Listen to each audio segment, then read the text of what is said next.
What's up, everybody, and welcome back to Fireside Giants. I'm your host, Anthony Rivardo, joined by my co-host, Alex Wilson. And we've talked a lot recently about the New York Giants roster moves, the moves that they've made, the additions to their offense, and everything else in between. But today, let's take a look at this defensive line, and let's ask, is this one of the best defensive lines in all of football? Well, it really might be. You take a look at Dexter Lawrence, Leonard Williams, a couple of the new additions to the Giants defensive line, A'Shawn Robinson, Nacho, and of course, you look at those edge rushers that the Giants have. Might be thin there, as we've discussed in recent episodes, but those starters, Azeez Ojulari, Kayvon Thibodeaux, high potential players that could make a massive impact on this football team. So today, we're going to go ahead and discuss whether or not the New York Giants do have one of the top defensive lines in the NFL. But before we dive into all that, make sure to leave a like if you do enjoy this episode. Subscribe to the channel if you are new. Ring the bell so you don't miss an episode, and comment your thoughts on the topic down below in the comment section. If you're listening on Apple or Spotify, please make sure to leave us a 5-star review, and go ahead and follow us on all of our social media channels at Fireside Giants. But without further ado, Alex, how are you doing today, my friend, and what are your thoughts on the Giants defensive line?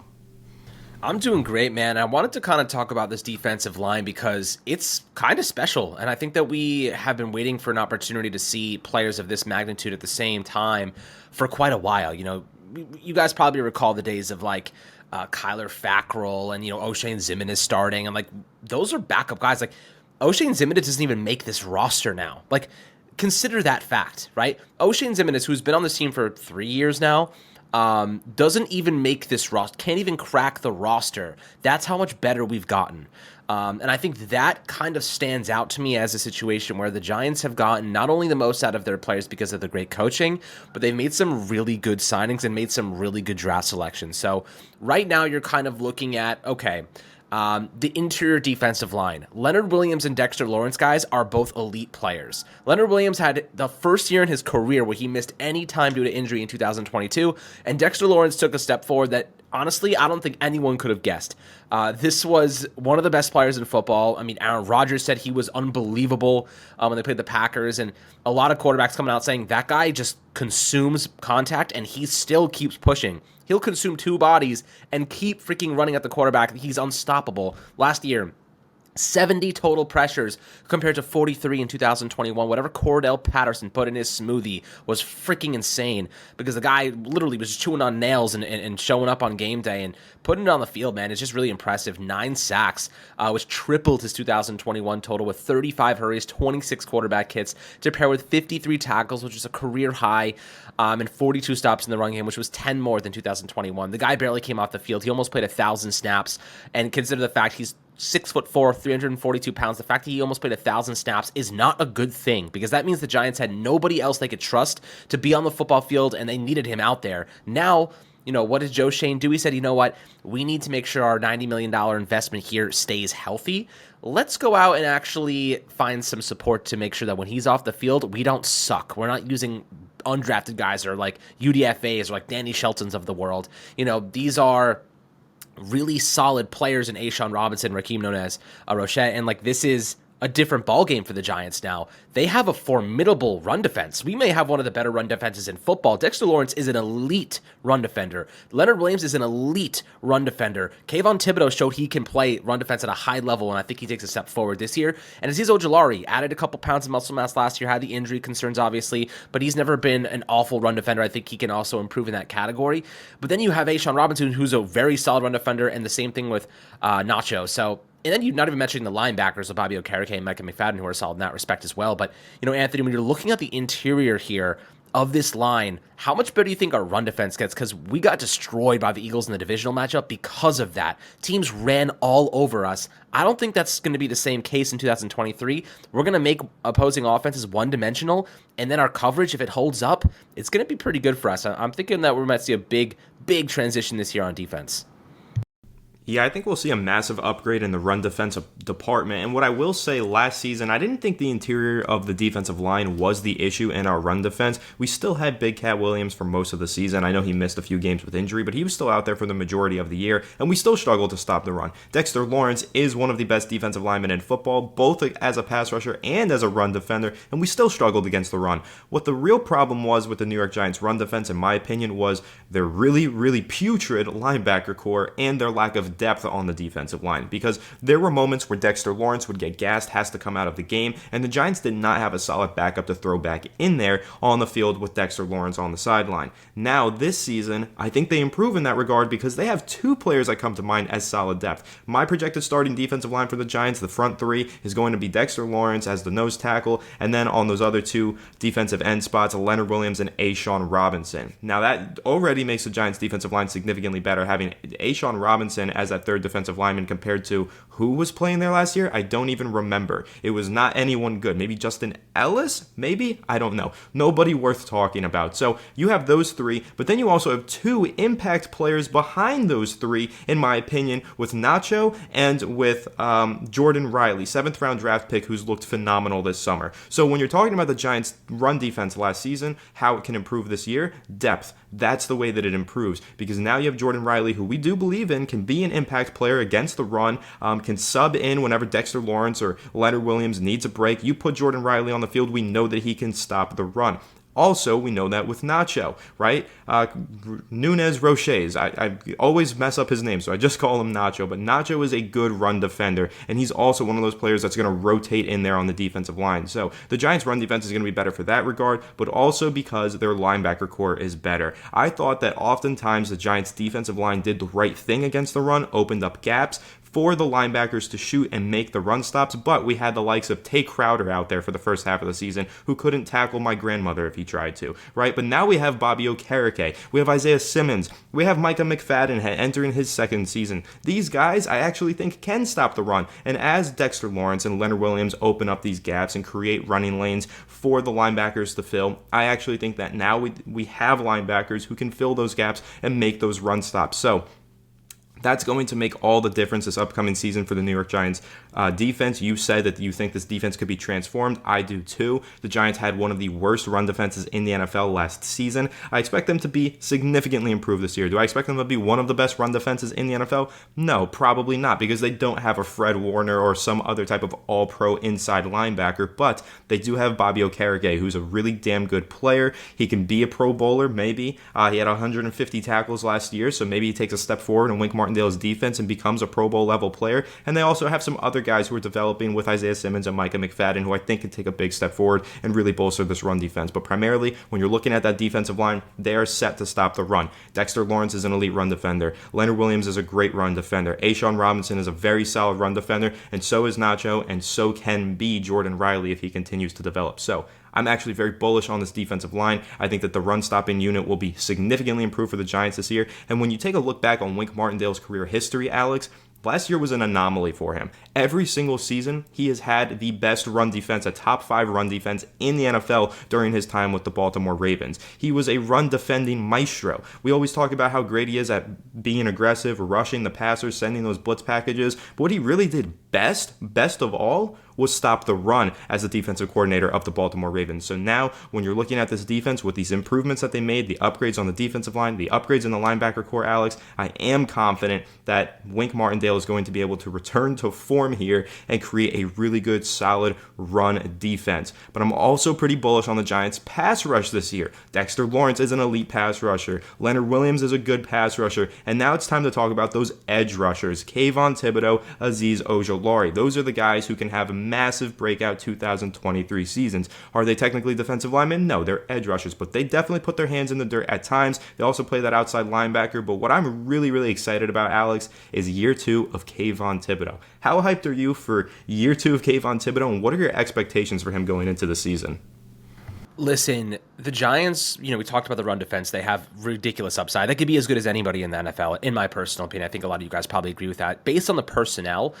But the pass rush, that's where things get really exciting, in my opinion, because the pass rush for the Giants, specifically under Wink Martindale's tutelage, doesn't rely just on 4 guys up front. You're sending cornerbacks, you're sending safeties, you're sending linebackers, you're sending your moms, you're sending your pops. Everyone's going after this opposing quarterback, and ultimately, it's a numbers game. If you can rush more guys than the opposing team has to block, you're going to hit home. You're going to create some havoc in the offensive backfield. It really just relies on if your cornerbacks can hold up in coverage. If your cornerbacks can hold up in coverage, you're in really good shape. And I think the Giants right now, Kayvon Thibodeau said it himself. He left a lot on the football field last year. On top of it, Wink Martindale asked him to go improve his core strength and his lower body strength this offseason. So sealing the edge a little bit better, expanding his pass rush repertoire, talking about more bull rushes, you're talking about more speed rushes, doing a lot more with his athletic frame and profile. You're going to see a much better version of Kayvon Thibodeau, in my opinion, because he's going to put it all together, and he's going to put 100% maximum effort on every single play. Last year, we saw him show up in the fourth quarter. I want to see him show up in the first quarter, the second quarter, the third quarter, and the fourth quarter, putting it all together, becoming a well-rounded, efficient player in every stage of the game. That's what I think happens this year in his sophomore season. I think he's primed for it. I think he's healthy. I think he's taken a big step forward mentally, kind of shaking off the rookie inconsistencies. Now he knows what to expect. And there's a lot of expectations for this group now. And I think that they are going to rise to the occasion because that's what the locker room is like. You know what I mean? If you look at, other teams, maybe like the Cardinals, for example, I don't know if you heard Gannon speak, but if I was a Cardinal right now, I'd be like, what the hell is going on? That's not the case for the Giants. They have a leader, one of the best DCs in football with Martindale, one of the best head coaches in football in Daboll, and you're kind of looking at, and some of the best positional coaches. If you're looking at what you have in the locker room, you have as your coaching staff, as you have as your team chemistry and camaraderie, there may not be a better situation to be in than what the Giants have building right now, and I think that is going to elevate everybody's game, specifically those young guys like Kayvon Thibodeau, who's trying to become a leader on this squad. Azeez Ojulari, too. Luckily, he's kind of gotten through everything unscathed in terms of injury. He's looking good. He's looking healthy. That's a good thing. We haven't heard much about him this summer, which is probably a good thing, in my opinion. Just means he's staying healthy, which is what we want to see. So, in my opinion, those outside linebackers, if they step up, like Kayvon Thibodeau and Azeez Ojulari are pure, just raw, talented pass rushers. They are phenomenal pass rushers. If they can add really good run defense metrics or run defense kind of qualities to their game, they're going to be really good players for a long time. Azeez Ojulari basically played 6 games last year, and he had a sack in each of those games in terms of starts. So, you tell me. I feel like this team could be something special. I feel like this defensive line could be something special. And, if you have Dexter Lawrence, let's think about this. You have 5 offensive linemen, right? You have Dexter Lawrence soaking up double teams, and you have Leonard Williams soaking up double teams. How do you can't double both of them, right? You can't double both of them because if you have, for example, a guard and a center going up against Dexter Lawrence, you can't pull your tackles away from Kayvon Thibodeau and Azeez Ojulari. You just can't do it unless you're going to have a tight end chip them, which is a really bad freaking idea. So what you're probably going to see is 2 guys on Dexter Lawrence, and you're going to see 1 guy on Leonard Williams, and they're going to try and go and help him with a running back maybe. Like, that's going to be their best option. And then you're going to have those one-on-one battles with Kayvon and Azeez Ojulari, and because we have Wink Martindale, it's a numbers game. All of those guys are now allocated. You're going to see Micah McFadden blitz. You're going to see Isaiah Simmons blitz. You're going to see Okereke blitz. You're going to see Adoree blitz out of the slot. You're going to see so much shit happening all around. Jason Pinnock and McKinney. The amount of confusion this defense is going to create for opposing offenses is going to help this defense succeed and put together some really, really good games. But you know what really happens when you have a defense of this magnitude? You create big turnovers in the fourth quarter when you need them. When the team is down by a possession, when the team needs to make a stop, this is where a unit of this caliber steps up and makes a big moment happen. And that's where you're going to see the Giants, like their best players, Dexter Lawrence, Kayvon, like those guys that step up in those big time moments. You're going to see them make their money that way. And I feel like right now, if our cornerbacks can hold up, if Deonte Banks and Trey Hawkins can hold their own, we're going to be in a really good shape, guys. I mean, McKinney's a stud. Jason Pinnock looks really good this year. Our pass rush and run defense has gotten bounds better. I'm excited about it, man. Like, what do you think about that concept, though? Like the utilizing the numbers game to overwhelm opposing offensive lines?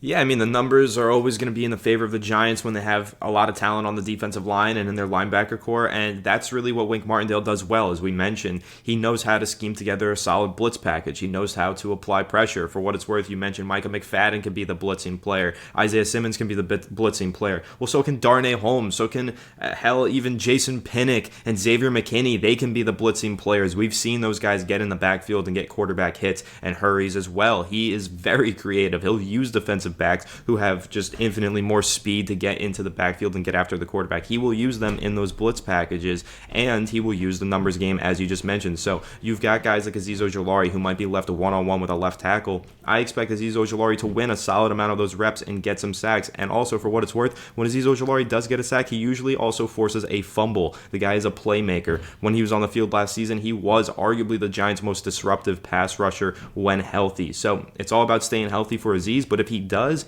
he'll have a lot of one-on-one opportunities this year, probably more than he's received in the past couple of years, because the Giants just simply have more talent in their defensive front. So you've got guys like Dexter Lawrence who command double teams. Kayvon Thibodeau commanded a lot of double teams last year. Even though he wasn't super productive as a rookie, defenses were paying a lot of attention to him because there was a lot of hype generating around Thibodeau, and he was really disruptive. He had 40 pressures on the year, which is a very solid and respectable number for a rookie edge rusher. So now, this season, it's all about turning those pressures into sacks. But with 40 pressures last year, you have to imagine that Thibodeau, he takes his game to another level. He can get more pressures and more sacks, and then you're going to have a lot more double teams going his way. And what does that mean? Even more one-on-ones for Azeez Ojulari just to get after the quarterback. This is how the Giants won those championships in 2008 and 2012. They had an abundance of pass rushers that commanded double teams. It set up a lot of one-on-one pass rushing opportunities for their other rushers, and that created a lot of pressures and a lot of sacks. And that's what the Giants are currently building.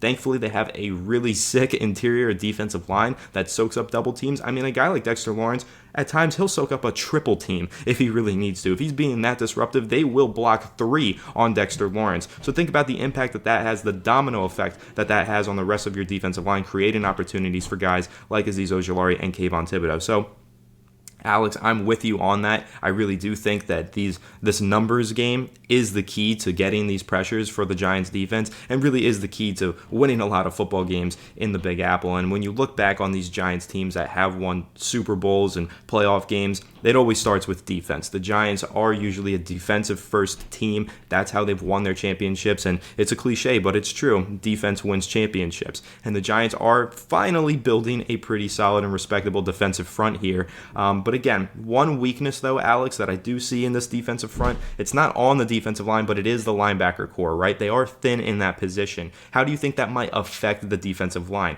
Not having the best linebackers behind your defensive line could sometimes force your defensive line to look worse than they really are. Like last season, we know that the Giants had studs on the defensive line, but those linebackers missing a bunch of tackles, failing to stop the run, ultimately just made the whole defense look poor. So what do you think the impact of this linebacker group going into this season? It's better, but it's still not all the way there. What do you think that can be in terms of impact on the defensive line this year?